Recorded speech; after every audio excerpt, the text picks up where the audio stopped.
Alright guys, welcome back. Today we're going to take some notes on the one-child policy. You should have read the background essay for the one-child policy in China yesterday. Today we're going to take some Cornell style notes on the one-child policy and what exactly it is. Alright, it's going to help us cover 3 different standards, H1, E1, and C and G1. H1 covering historical thinking, which we've done all year. Economies in the modern government. We're going to look at how money was involved in this decision making. And then developments of modern government, how it panned out over the course of time. Alright? So, first thing you're going to have to do is you're going to have to split your paper up. Alright? So you're going to split your paper up. The first thing we're going to look at is what was happening before the policy. Mao Zedong, who was the leader of communist China, he comes out with this idea of larger families. We need to have larger families. We need to have more people. And so he encourages these larger families because those larger families would help with the communist ideology of developing these very large militaries. And if you have these large militaries, it makes you more competitive on a global scale. Additionally, Mao Zedong believed that the more people you had, if they weren't in the military, they could work in agriculture, you could make more food, you could develop more goods. And as we've talked about, supply and demand, the more goods you have, the more food you have, the more you can sell outside of the country. Therefore, you can make more money off of agricultural production. Now, this was a cause. The cause of Mao Zedong's policy leads to an effect or a result of overpopulation. China becomes very overpopulated. In every 3 years under the communist leadership of Mao Zedong, the population increased by 55 million. I don't know why that dollar sign is there. That's not right.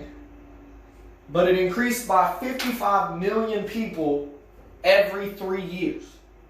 And so you could see that this would start to cause a very large problem. China as a country is not growing as far as their geography, the amount of space that they have, the amount of land that they have, but they're adding all of these new people at a very high rate.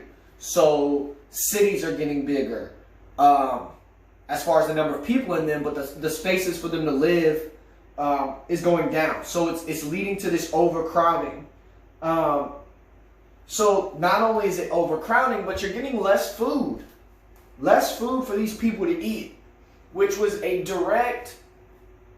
was directly the opposite of what Mao Zedong intended. He wanted agricultural production to go up, and what happens is you're not producing enough food to feed the people in your country. So less food for every person, and then wages have to go down.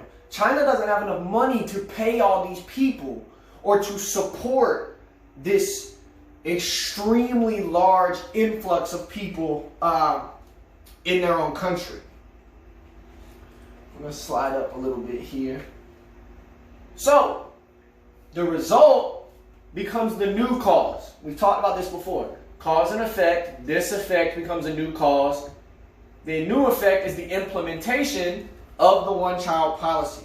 So, families had to go, they had to apply to have a child. China even goes as far as to implement marriage limits. Men had to get married by 22, women had to get married by 20. Once they were married, they had to apply to have just one child per family. And if you followed the government's rule, the government would help provide with housing, they would help provide food, they would provide education, they would provide health care. And the opposite was true for those who did not follow. In fact, those who didn't follow were often fined very large amounts.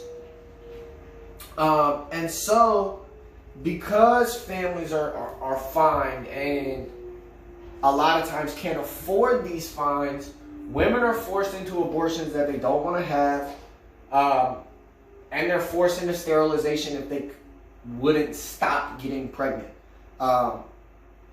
The government would force them on them. often against their will, as a hope to implement this one-child policy. Now, exceptions were made. Exceptions were made. Minorities in rural areas. So if you didn't live in these urban centers, in these cities, and you were a minority there, oftentimes you worked on the farms, and the government feared that this one-child policy would eliminate the minority population and thus would eliminate the people working on the farms, which was the hard labor that the Chinese people didn't want to do. And so they forced their minority groups to do that. And so the fear of losing their farm workers in these rural areas often led to exemptions for just these minority groups, just living in these rural farmlands. So, the effects of the one-child policy were, you get gender-select abortions. Most males in the Chinese society at the time wanted male children.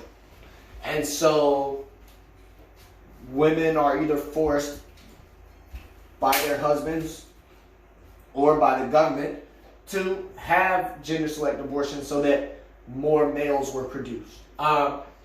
Little emperor syndrome, as it becomes called in China, comes about. It's where the boys are being treated better than the girls simply because they are boys. You see an increase in the number of female orphans. A lot of times they're being dropped off at orphanages so that doesn't count as that family's one child. Again, in an attempt to try again to have a male child. And then you see an increase in the number of divorces. Men would push for divorce from their wives so that they could get with somebody else and try to have that male child. Sometimes they would resort to domestic violence to force the women to agree to the divorce. Just because sometimes women wouldn't want to get divorced from their husband. So men would try to force that on them. And so the idea of whether or not the one-child policy was a success or a failure kind of depends on who you ask. Those that argue it was a success point to the fact that the population did decrease by 300 million people in a not so long period of time. In the time between the Cold War and 2000, the population drops 300 million.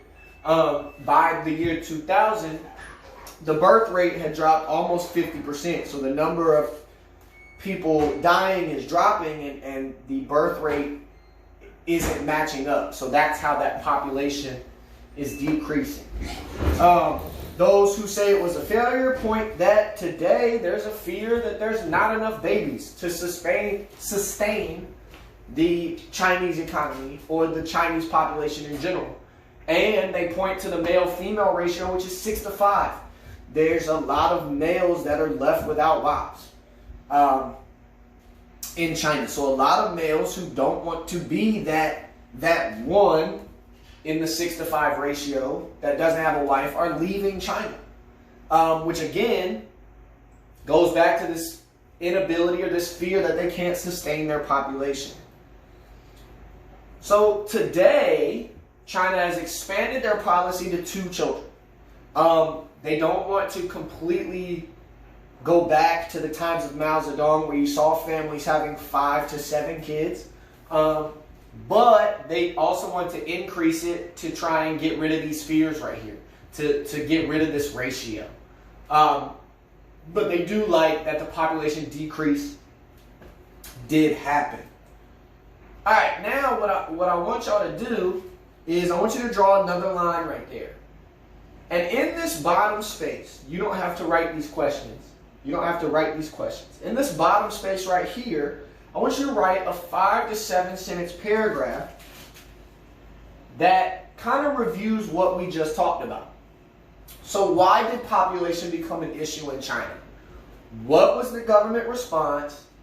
What were those consequences? What were the positive consequences? What were the negative consequences? What were the intended consequences? And what were the unintended consequences? And then this right here is your opinion question. Did the policy work? In your opinion, did the one-child policy work in China? And you got to tell me why or why not. All right, so you'll do that at the bottom of those notes. 5 to 7 sentence paragraph. You can write more if you need. The 5 to 7 is just a minimum. All right? Good luck, and I will see you next time.